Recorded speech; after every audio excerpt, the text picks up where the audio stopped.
ഇപ്പോൾ രാവിലെ ക്ലാസ് നടന്നുകൊണ്ടിരിക്കുന്നത് ക്ലച്ച് കൺട്രോളിൻ്റെ ഒരു ക്ലാസ്സാണ്. അപ്പോൾ ഒരു കുട്ടിക്ക് പുതുതായിട്ട് നമുക്ക് 3-ാമത്തെ ദിവസം നമ്മൾ ക്ലച്ച് കൺട്രോളിനെ കുറിച്ച് ആ കുട്ടിയെക്കുറിച്ച് പഠിപ്പിച്ചു. എന്നിട്ട് ആ കുട്ടി ക്ലച്ച് കൺട്രോളിൽ വണ്ടി ഇങ്ങനെ എടുക്കുന്ന ഒരു വീഡിയോ ആണ് ഇപ്പോൾ നമ്മൾ കാണുന്നത്. അപ്പോൾ വണ്ടി ഇതിന് ഉറുമ്പിനെ പോലെയാണ് ഇതിൻ്റെ സ്പീഡ് കൺട്രോൾ ആവുന്നത്. ഞാൻ ഒരല്പം പുറത്തൂടെ വച്ചിരിക്കുന്നത് ആ വണ്ടി മൂവ് ചെയ്യുന്നത് കാണാൻ വേണ്ടിയാണ്. സ്റ്റോപ്പ് എന്ന് പറയുമ്പോൾ നമ്മൾ ക്ലച്ച് ചവിട്ടി ബ്രേക്ക് ചെയ്യണം. അപ്പോൾ ക്ലച്ച് ചവിട്ടി ബ്രേക്ക് ചെയ്തേക്കാണ്. അപ്പോൾ ഗിയർ ഇടുന്നത് ഞാനാണ്. അപ്പം ഞാൻ ഇതുണ്ട് ഗിയർ ഇട്ടു. ഓക്കെ. അപ്പോൾ നമ്മൾ എന്ത് ചെയ്യുമ്പോഴും റോഡിലോട്ട് തന്നെ നോക്കണം. അതായത് വണ്ടിക്കകത്തോട്ട് നോക്കാനേ പാടില്ല. അപ്പോൾ നമ്മൾ മുൻപിലോട്ടുള്ള ഗിയർ ഇട്ടേക്കാണ് കേട്ടോ. ഇനി ക്ലച്ചിലൂടെ സ്പീഡ് കൺട്രോൾ ചെയ്ത് വണ്ടിയെ മുമ്പിലോട്ട് എടുക്കും. എന്ന് പറഞ്ഞാൽ ഉറുമ്പിനെ പോലെ പോകണം. സ്പീഡ് കൂടുമ്പം ഒരു പോയിൻ്റ് ചവിട്ടണം. അപ്പോൾ ഇന്നിപ്പോൾ നമ്മൾ ഫസ്റ്റ് ഡേ ആയതുകൊണ്ട് നമ്മൾ ആക്സിലേറ്റർ വയ്ക്കാതെയാണ് നമ്മൾ ക്ലച്ച് കൺട്രോൾ ചെയ്യുന്നത്. അപ്പോൾ ആക്സിലേറ്റർ വച്ചില്ലെങ്കിലും വണ്ടി ഇങ്ങനെ പോകുന്നത് ഇത് MPFI എൻജിൻ ആയതുകൊണ്ടാണ്. ഹൈ സ്പീഡ് എൻജിൻ ആയതുകൊണ്ടാണ് അങ്ങനെ പോകുന്നത്. സ്പീഡ് കൂടുന്നു ഉണ്ട്. അപ്പോൾ ക്ലച്ച് ചവിട്ടാൻ താമസിച്ചപ്പോൾ വണ്ടിയിൽ എന്തായിപ്പോയി? സ്പീഡ് ഓവർ സ്പീഡായി. സ്പീഡ് കൂടുന്നു. സ്വാതി കറക്റ്റ് ആവുന്നില്ല. കണ്ട ആ ക്ലച്ചിൻ്റെ കൺട്രോൾ എന്താവുന്നില്ല, കറക്റ്റായില്ല. സ്പീഡ് കൂടുന്നു. അനങ്ങുമ്പം തന്നെ ഒരു പോയിൻ്റ് ചവിടണം. വണ്ടി അനങ്ങുമ്പോൾ ഒരു പോയിൻ്റ് ചവിടണം. സ്പീഡ് കൂടുന്നു. ഓക്കെ. സ്പീഡ് കൂടുന്നു. ക്ലച്ച് അല്പം ചവിട്ടും. കറക്റ്റ്. സ്പീഡ് കുറയുന്നു. അല്പം റിലീസ് മതി. സ്പീഡ് കൂടുന്നു. കറക്റ്റ്. സ്പീഡ് കുറയുന്നു. കറക്റ്റ്. സ്പീഡ് കൂടുന്നു. മതി. സ്റ്റോപ്പ്. ക്ലച്ച് ചവിട്ടി ബ്രേക്കിംഗ് എങ്ങനെ ആയിപ്പോയി? സഡൻ ഒറ്റ ചവിട്ടായിപ്പോയി. മനസ്സിലായോ? അങ്ങനെ വരാൻ പാടില്ലായിരുന്നു. എങ്ങനെ ചവിട്ടണമായിരുന്നു? സ്ലോയിൽ. കാരണം വണ്ടി വേഗത കുറച്ചാണ് പോകുന്നത്. അപ്പോൾ വണ്ടിയിൽ അറിയാത്ത രീതിയിലാണ് നമ്മളിത് ഓപ്പറേറ്റ് ചെയ്യേണ്ടത്. പലരും അങ്ങനെയല്ല.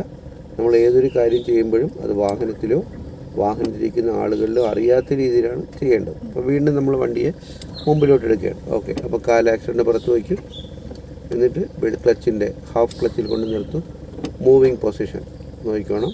വണ്ടി മൂവ് ചെയ്യുമ്പോൾ ഒരു പോയിൻ്റ് ക്ലച്ചിന് ചവിട്ടണം. അത് ക്ലച്ചിൻ്റെ ഫസ്റ്റ് ലെവലാണ്. പോട്ട്. കറക്റ്റ്. ഉണ്ട്. ഇപ്പോൾ വണ്ടി സ്മൂത്തായിട്ട് റൺ ചെയ്യാം.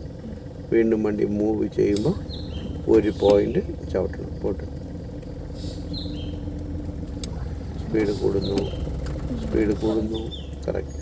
സ്റ്റോപ്പ് എന്ന് ഞാൻ പറയുന്നു. സ്റ്റോപ്പ് എന്ത് ചെയ്യണം? ക്ലച്ച് ചവിട്ടി ബ്രേക്ക്. Very good. ക്ലച്ചൊന്നും കാലെടുക്കരുത്. വീണ്ടും കാല് ആക്സിലേറ്ററിൽ വയ്ക്കും. യെസ്. വീണ്ടും അതുപോലെ വണ്ടി മുമ്പിലോട്ട് ആ ചെടിയിലകത്ത് പോയി നിൽക്കട്ടെ. പോട്ട്. ചെടിയിലടുത്ത് വരെ പയ്യെ പോട്ട്. സ്പീഡ് കൺട്രോൾ ചെയ്ത് പോട്ട്. കറക്റ്റ്. സ്പീഡ് കൂടുന്നു. കറക്റ്റ്. സ്പീഡ് കുറയുന്നു. മതി. സ്പീഡ് കൂടുന്നു. സ്പീഡ് കുറയുന്നു. പോട്ട്. സ്പീഡ് കൂടുന്നു. പോട്ട്. സ്പീഡ് കുറയുന്നു. പയ്യെ എടുക്കുന്ന ശകലം കൂടിപ്പോയി. സ്റ്റോപ്പ്. പയ്യെ. ക്ലച്ച്. Very good. ഇപ്പം ബ്രേക്ക് ചെയ്ത് കറക്റ്റായി. ക്ലച്ച് ചവിട്ടി ബ്രേക്ക് ചെയ്ത് കറക്റ്റായി. സ്വാതിലക്ഷ്മിക്ക് എന്താണ് ഇപ്പോഴും തോന്നുന്നത് ഈ ഒരു ക്ലച്ചിൻ്റെ ഓപ്പറേറ്റിംഗ് സിസ്റ്റം കണ്ടപ്പോൾ? എന്ത് തോന്നുന്നു? ഇപ്പം ഒരു ഡ്രൈവിങ്ങിൻ്റെ ഇമ്പോർട്ടൻ്റ് ഒരു ക്ലാസ്സാണ് ഇപ്പം നമ്മൾ ഓപ്പറേറ്റ് ചെയ്യുന്നത്. ഒരു വണ്ടിയെ നമ്മൾ ഒരു കയറ്റത്ത് നിർത്തിയെടുക്കുന്നത്, ജംഗ്ഷനിൽ നമ്മൾ വണ്ടിയെ തിരിക്കുന്നത്, നാളെ നമ്മൾ ഡ്രൈവിംഗ് ടെസ്റ്റിന് എടുക്കുന്നത്, ഇതെല്ലാം ഏതിനെ ബേസ് ചെയ്താണ്? Half clutch. ക്ലച്ചിൻ്റെ ഹാഫ് ക്ലച്ചിൽ കൺട്രോൾ ചെയ്താണ്. അപ്പോൾ ഇവിടെ ഇപ്പോൾ ആദ്യത്തെ ദിവസമായതുകൊണ്ട് നമ്മൾ ആക്സിലേറ്റർ വയ്ക്കുകയാണ്. പക്ഷേ നാളെ മുതൽ നമ്മൾ ആക്സിലേറ്റർ 1-ലോ 2-ലോ ക്രമപ്പെടുത്തി വച്ചുകൊണ്ടാണ് നമ്മൾ ഏത് ഓപ്പറേറ്റ് ചെയ്യുന്നത്? ക്ലച്ച് പകുതി വരെ ഉയരാൻ പാടുള്ളൂ. പകുതി എത്തുമ്പോൾ നമ്മൾ ക്ലച്ചിനെ ഒരു പോയിൻ്റ് അങ്ങ് ചവിട്ടണം. അപ്പോൾ വണ്ടി സ്പീഡ് അണ്ടർ കൺട്രോളാണ്. പക്ഷേ ഫൈനൽ ക്ലാസ്സുകളായ ചില കുട്ടികളൊന്നും ആക്സിലേറ്റർ വയ്ക്കാതെ അവർ ക്ലച്ചിൽ നിന്ന് മാത്രം കാലെടുക്കും. അപ്പം ആ വണ്ടി കുറച്ച് കഴിയുമ്പോൾ എഞ്ചിനും ഓഫാവും. അവർക്ക് ജംഗ്ഷനുകളിൽ ആ സ്പീഡ് കൺട്രോൾ ചെയ്യാനും കഴിയില്ല. അത് അവരെ മനസ്സിനകത്തുള്ള പേടി കൊണ്ടാണ് അവർ അഡ്വാൻസ് ആയിട്ട് ഏത് വയ്ക്കാത്തത്? ആക്സിലറേറ്റർ. അപ്പോൾ ആക്സിലേറ്റർ വയ്ക്കുമ്പോഴേ അവരെ പേടി മാറും. അപ്പോൾ പഠിപ്പിക്കുന്ന ആളിന് നമുക്കത് പറയാനേ പറ്റുള്ളൂ, നിങ്ങൾ ആക്സിലേറ്റർ വച്ച് ക്ലച്ച് കൺട്രോൾ ചെയ്യൂ. പക്ഷേ എത്ര പറഞ്ഞാലും അവരത് ചെയ്യുകയില്ല. അപ്പോൾ എന്നാണോ അവർ ചെയ്യുന്നത് അന്ന് മുതൽ മാത്രമേ അവർക്ക് ആക്സിലേറ്റർ വിത്ത് ക്ലച്ച് കൺട്രോൾ പേടിയില്ലാതെ ഓപ്പറേറ്റ് ചെയ്യാൻ പറ്റുള്ളൂ. പിടിയില്ല. ഇത്രയും കാര്യങ്ങൾ ക്ലിയർ ആണല്ലോ. ശരി.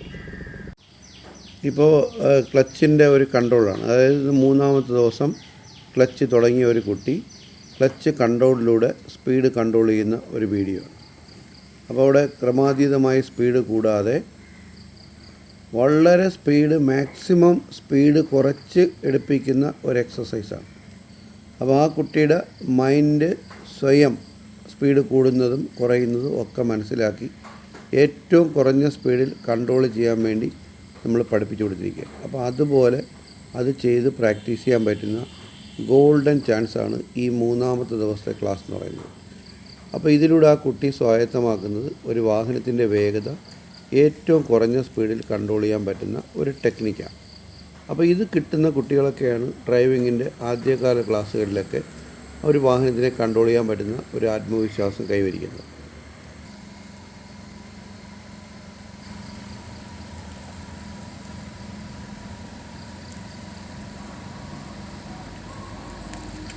അതുകൊണ്ട് ഇതാണ് ക്ലച്ചിൻ്റെ ഹാഫ് ക്ലച്ച് കൺട്രോൾ. അപ്പോൾ ഇവിടെ നമ്മൾ ഇതിപ്പോൾ തുടക്കുന്ന ദിവസം ആയതുകൊണ്ട് ആക്സിലേറ്റർ വയ്ക്കാതെയാണ് ആൾ വണ്ടി ഓടിക്കുന്നത്. പക്ഷേ വലത്തെ കാല് ആക്സിലേറ്ററിൻ്റെ പുറത്ത് വച്ചേക്കുകയാണ്. അപ്പോൾ ആക്സിലേറ്ററിൻ്റെ പുറത്ത് കാല് വെച്ചിട്ട് ക്ലച്ചിൻ്റെ കറക്റ്റ് ഹാഫ് ക്ലച്ച് അഥവാ ബൈറ്റിംഗ് പോയിൻറ്റ് അല്ലെങ്കിൽ മൂവിങ് പൊസിഷനിൽ ക്ലച്ച് കൺട്രോൾ ചെയ്യുന്ന ഒരു ടെക്നിക്കാണ് ഈ 3-ാമത്തെ ദിവസം ഈ ഒരു വിദ്യാർത്ഥിനി പ്രാക്ടീസ് ചെയ്തത്. അപ്പോൾ നാളത്തെ പ്രാക്ടീസ് എന്ന് പറഞ്ഞാൽ ആക്സിലേറ്റർ വച്ചുകൊണ്ടാണ് ക്ലച്ച് കൺട്രോൾ ചെയ്യുന്നത്.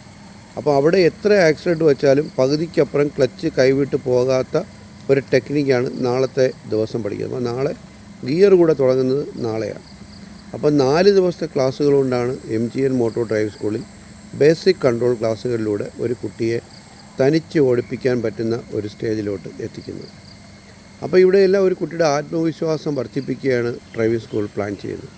അപ്പോൾ അതിലൂടെ ഒരു കാർ ഇത്രയേ ഉള്ളൂ, നമുക്ക് കൺട്രോൾ പോയി കഴിഞ്ഞാൽ ബ്രേക്ക് ചെയ്ത് നിർത്താം, അല്ലെങ്കിൽ ഒരു വാഹനത്തിൻ്റെ വേഗത ഏറ്റവും കുറഞ്ഞ സ്പീഡിൽ കൺട്രോൾ ചെയ്യുന്നത് ക്ലച്ചിലൂടെയാണ് എന്നെല്ലാം പഠിപ്പിക്കാറുണ്ട്. പക്ഷേ ഈ ക്ലാസ്സുകളെല്ലാം കഴിയുമ്പോൾ ചില കുട്ടികളൊക്കെ ജംഗ്ഷൻ എത്തുമ്പം അവർക്ക് ഈ ഒരു കൺട്രോൾ നഷ്ടപ്പെട്ടു പോകും. കാരണം അവരവിടെ ആ കൺട്രോൾ നഷ്ടപ്പെടുന്നതിൻ്റെ കാരണം എന്ന് പറയുന്നത് അവർ ആക്സിലേറ്റർ വയ്ക്കാതെ ക്ലച്ച് കൺട്രോൾ ചെയ്യുന്നത് കൊണ്ടാണ്.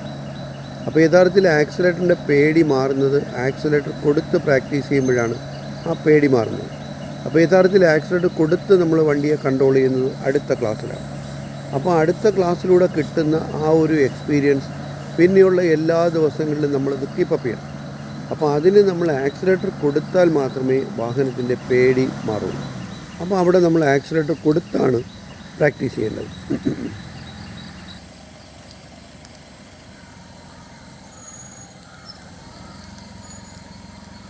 എന്ത് ചെയ്യുമ്പോഴും റോഡിലോട്ട് തന്നെ നോക്കണം. അതുപോലെ തല മലർന്നിരിക്കരുത്, ഓവർ സ്പീഡ് ആവരുത്. Speed control important. ഉറുമ്പിനെ പോലെ കൊണ്ടുപോകണം. അവിടെയാണ് ആ ക്ലച്ച് കൺട്രോൾ വരുന്നത്. അത്ര മൈന്യൂട്ടായിട്ട് എൻജിൻ കണക്റ്റ് ആവുന്നു ഡിസ്കണക്റ്റ് ആവുന്നു നമുക്ക് അറിയാൻ പറ്റണം. ഇതിപ്പം ക്ലച്ച് എടുക്കുന്ന ശക്കലം കൂടി പോകുന്നു. അത് വരാതെ കറക്റ്റ് ആ വണ്ടി മൂവ് ചെയ്യുന്ന പോയിന്റിൽ ക്ലച്ചിനെ കൺട്രോൾ ചെയ്ത് നിർത്താൻ പറ്റുമോ നോക്കൂ. ഇനി അടുത്ത സ്റ്റേജ് അതാണ്. ആ വണ്ടി കറക്റ്റ് അനങ്ങുന്ന ആ ഒരു ഭാഗത്ത് ക്ലച്ചിനെ പിടിച്ച് നിർത്തി വണ്ടി നിൽക്കാതെ ചെറുതായിട്ട് റോൾ ചെയ്യിപ്പിക്കാൻ പറ്റുമോ നോക്കൂ.